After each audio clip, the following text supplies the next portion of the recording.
નમસ્કાર મિત્રો, સ્વાગત છે તમારું અમારી YouTube channel Gujarat jobs and ન્યૂઝમાં. મિત્રો, 20/1/2025ની સ્થિતિએ ચૂકવવાના થતા બાકી એરિયર્સને લઈને મહત્વનો પરિપત્ર જાહેર કરાયો છે.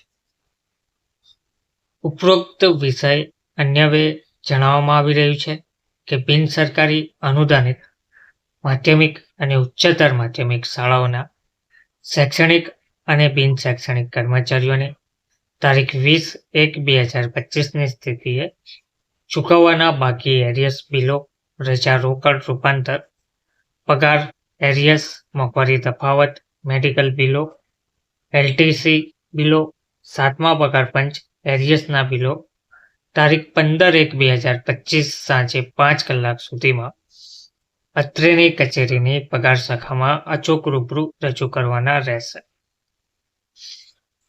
નોંધ આપેલ છે, બિલો રજૂ કરવામાં આવેલ કર્મચારીઓના ખાતાની વિગતોની એન્ટ્રી IFMSમાં કરવાની હોય. કર્મચારીઓનો ખાતાનો કેન્સલ ચેક અથવા પાસબુકની પ્રથમ પેજની સ્પષ્ટ નકલ ફરજિયાત ઉક્ત સ્થળે સંબંધિત શાખા ક્લાર્કને મેન્યુઅલ બિલ સાથે જોડી રૂબરૂ આપવાની રહેશે. આપની કક્ષાએથી અગાઉ જે બિલો રજૂ કરવામાં આવ્યા છે તે સિવાયના બિલો જ અત્રે રજૂ કરવાના રહેશે. સદર બિલોનું અગાઉ ચૂકવણું થયેલ નથી, જે બાબતનું આચાર્યશ્રીનું પ્રમાણપત્ર બિલ સાથે અચૂક રજૂ કરવાનું રહેશે. ઉક્ત મેન્યુઅલ બિલોમાં નીચે જણાવ્યા મુજબના આધારો સામેલ રાખી બિલ રજૂ કરવાનું રહેશે. નોંધપાનું: શાળાના ફોરવર્ડિંગ લેટર, કચેરી આદેશ 2 નકલમાં, ફોર્મ GTR 62C 2 નકલમાં, ફોર્મ નંબર 1 ભાગ 1 2 નકલમાં અને બિલમાં જરૂરી ગણતરી પત્રક અને સાધનિક આધારો વગેરે.